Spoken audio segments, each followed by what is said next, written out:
भारत मौजूदा समय में अमेरिका, चीन, जर्मनी और जापान के बाद दुनिया की 5वीं सबसे बड़ी अर्थव्यवस्था है। S&P ग्लोबल रेटिंग ने मंगलवार को कहा कि 2026 से 27 के फाइनेंशियल ईयर में भारत की GDP ग्रोथ 7% तक पहुंचने का अनुमान है और 2030 तक ये दुनिया की तीसरी सबसे बड़ी अर्थव्यवस्था बन सकता है।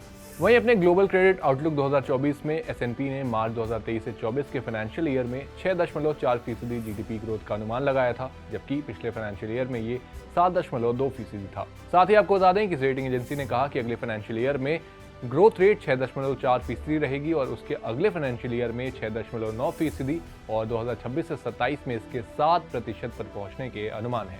तो चलिए जानते हैं कि आखिर इस रिपोर्ट में और क्या कहा गया है। तो सबसे पहले तो आपको बता दें कि S&P की रिपोर्ट में कहा गया कि भारत 2030 तक तीसरी सबसे बड़ी अर्थव्यवस्था बनने के लिए तैयार है और हमें उम्मीद है कि अगले 3 सालों में सबसे तेजी से बढ़ती हुई अर्थव्यवस्था बनेगी।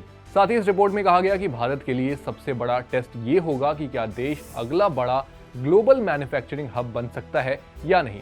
ये कदम भारत को सर्विस बेस्ड इकोनॉमी से मैन्युफैक्चरिंग बेस्ड इकोनॉमी में बदलने में मदद करेगा। साथ ही रिपोर्ट में कहा गया कि लेबर मार्केट की संभावनाओं को बढ़ाना काफी हद तक लेबर की स्किल और वर्कफोर्स पे महिला भागीदारी बढ़ाने पर निर्भर करेगा। S&P की रिपोर्ट कहती है कि तेजी से बढ़ता घरेलू डिजिटल मार्केट अगले दशक के दौरान भारत के स्टार्टअप इकोसिस्टम के विस्तार में भी बढ़ावा दे सकता है।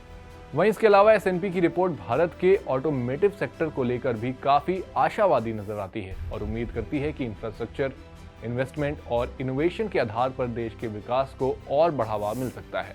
आपकी S&P ग्लोबल की इस नई रिपोर्ट और भारत को लेकर ऑप्टिमिस्टिक दिख रही इन ग्लोबल फर्म्स पर क्या राय है, हमें कमेंट बॉक्स में जरूर बताएं और वीडियो पसंद आई हो तो शेयर करना ना भूलें और देखते रहें जागरण बिजनेस।